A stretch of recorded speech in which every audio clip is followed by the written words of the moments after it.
Okay guys, hey, welcome back to my channel. So we're going to go over the ISDT smart charger. Now this is a really exciting charger.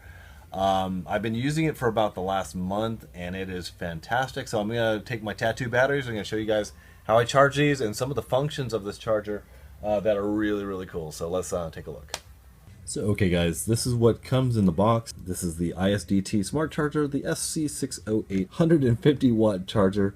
So we're just going to go over real quick. Let's see, is there an instruction manual in the box? Now the cool thing about this charger is it's so simple to operate. Let's see, there's nothing else in the box there. It is so simple to operate that I never ever even read the instructions for this thing. You just plug in your battery and you just kind of go with it. So, but if you need the instructions, guys, here it is. You can actually pause the video here if there's anything you want to know about it, but it does. LiFePO, lithium ion, lithium polymer, lithium high volt, and also nickel metal hydride. It has a discharge, maximum power of 150 watts. But let me just go over basically how to use this charger and how I've been using it the last month here. What you're going to see when you first get this is there is two ports for batteries, a little click wheel, and a little select by pushing this in, if you can see that. This is going to be your input port, which is your power, which is going to come from another battery pack, let's say like this 5200 4S battery pack. But it's going to go into here between 9 and 32 volts. It goes up to 32 volts, which is amazing. That's a huge amount of voltage there. So here's where you're going to be plugging in the battery that you're going to charge. You're going to plug it into the battery port here and also the 2 to 6S LiPo. Okay, so when you're charging here, you're going to be plugging battery in here, and then the balance port is going to go in upside down, which is the toothy thing is going down, and as far to this left side as you can as you're looking at this. So it'll go in just like that. When you are going to start charging, you never plug in your to-be charged battery first. You're going to plug in your supply battery, which is going to go right in here.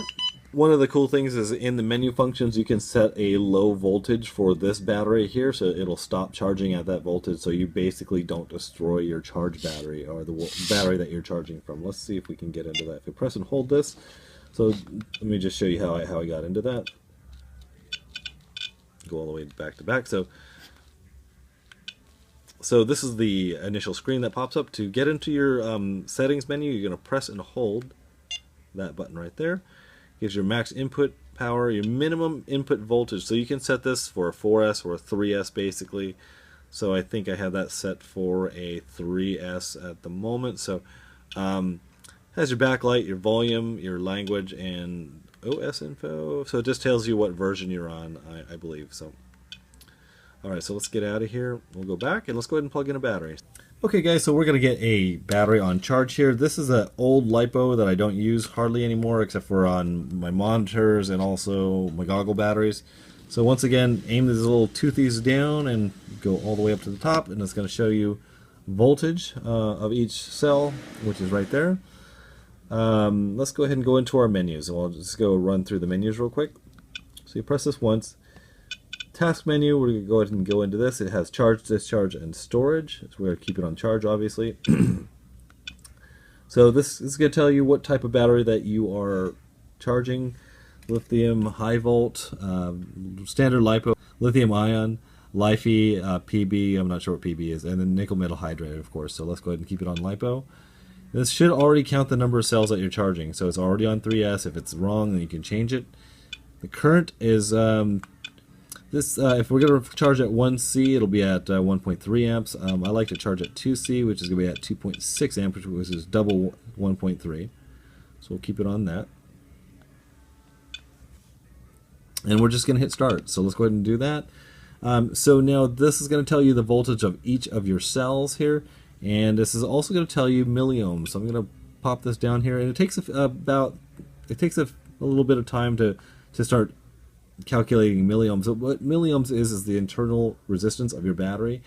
Normally it should be around like 4 to 9 or something like that. I believe this one is pretty high. It's about like 45 or something like that. That's why I don't use this as a flight battery anymore. I just use it for goggles and monitors. Some real light duty use. So if you go down one more click on the menu here, it tells you how much voltage is here. 34 watts, 16.4 volts. That's this battery here, and this 12 volts and 32 watts is what's going in. What is the level of this battery right here currently, and it gives you a temperature as well, which is pretty neat. So let's go back down to milliohms here. So there's voltage. And there's milliohms. And like I said, it is quite high. It's at 38.8, 33.5, 39.2. So what I'm going to do here is I'm going to go ahead and put this on time lapse. And what the cool thing is that everything ends at 4.2 volts, which is really nice. Now this battery, when I first started charging it, and unfortunately I wasn't recording at the time, but all these cells were actually off. These two cells were lower than this one. So as you can see, when it starts charging, it actually can charge individual cells, and it starts to charge these two cells right here. So I'm going to put this on time lapse, and you guys can see it go all the way up to 4.2 in time lapse. Now the one question I have is, because the other day I actually had plugged in a 3S battery and I charged a 4S up. I'm not really sure how it actually does that. And the amperage, like if this battery only has a certain amount of amperage, how can you get it to charge at like 6 amps if this is, does it have like a step-up regulator? If you guys know the answer to this, let me know, because I want to know how they do this in such a small form factor. And actually here, there's a little fan in the back that just kicked in because it's starting to charge here. So, okay, on to the time lapse.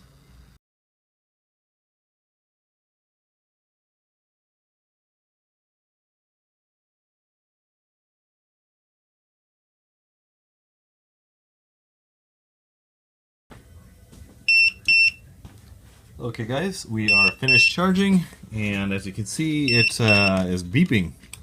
Let's see if it'll stop beeping. Yep, it stops beeping after a little while. Okay, so we're at 420. That's funny.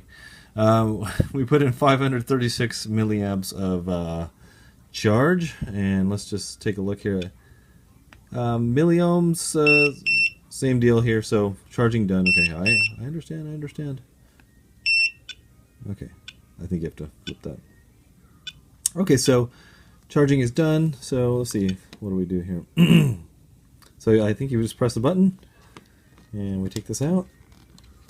Now I have my goggle battery ready to go, and let's see if this will say. So it still says I have 16.2 volts inside this battery right here, so that's pretty good. I can start charging another battery. Now, I also charge with a balance board, which is something you can do with this battery as well. So you guys, you can charge with a balance board as well. So the way you do that is just like you would with any other balance board. Let's go ahead and plug this in, just like this. You basically just have to make sure that you have a big enough battery to handle how much voltage that you're going to be putting into your batteries here. So I am kicking myself because I had some very large 5,000 milliamp 5S batteries that I was going to use for charging and field charging, and when this thing came out, it's a no-brainer. It has so many functions that are really useful for us in the field, and especially for us guys flying a lot of small packs that we can charge from larger packs like mini quad racing. So I know a lot of you guys have seen these out there. They're actually sold under a couple different names, so keep an eye out for these. I'll put a link in the description below for this and also the charge board here, and I will talk to you guys later.